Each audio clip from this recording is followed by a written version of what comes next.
drink? What if your soda was giving you cancer? Have you ever heard of aspartame?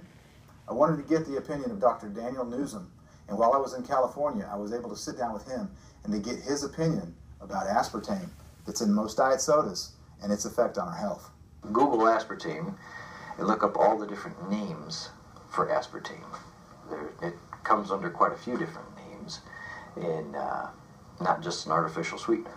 It has other chemical names, and they'll in the labeling process they'll label it under different things. So it doesn't always say aspartame. Okay. Sure. But is it toxic to us? It is very toxic. I always joke with my students that it's a preservative, because it breaks down into formaldehyde. That's what they preserve dead bodies with. So it's not an antioxidant, though. So. What is the chemical makeup of aspartame? So you said it breaks down into formaldehyde. As aspartame is metabolized, it ends up as formaldehyde. Okay. And formaldehyde is a toxic chemical itself. It's cancer-causing. It's a corrosive chemical. It's embalming fluid, right? It's what's in embalming. Exactly. That's what's in embalming fluid. Got it. That's what they use to preserve dead bodies. Okay, it's the embalming fluid.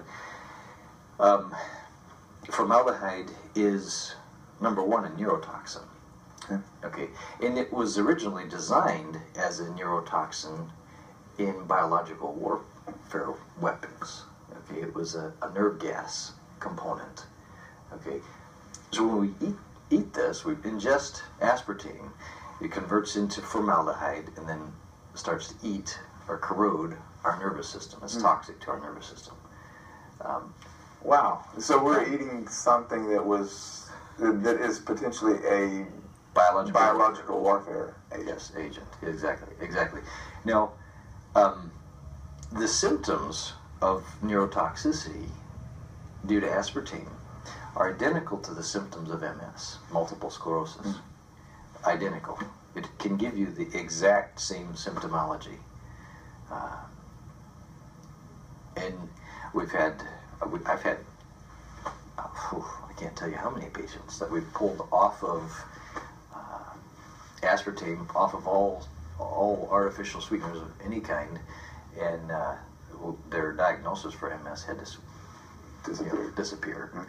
Well, I've read in the literature about the initial days of aspartame in the late 60s, early 70s with G.B. Searle, and apparently they found that it was eating holes in the brains of the rats or of the monkeys.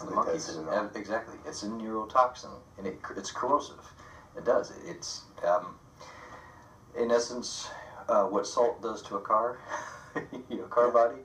It's we saw that in it. on the way. We were up in Detroit recently, interviewing Dr. David Brownstein. Oh, very good. We drove up next to a car, and one of the guys, one of our camera guys, was it Travis? Was it you or Alan? Okay, it was Alan.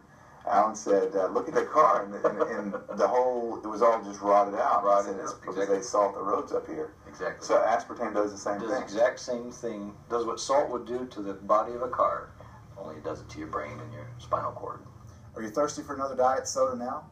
I bet you aren't after hearing that information from Dr. Newsom.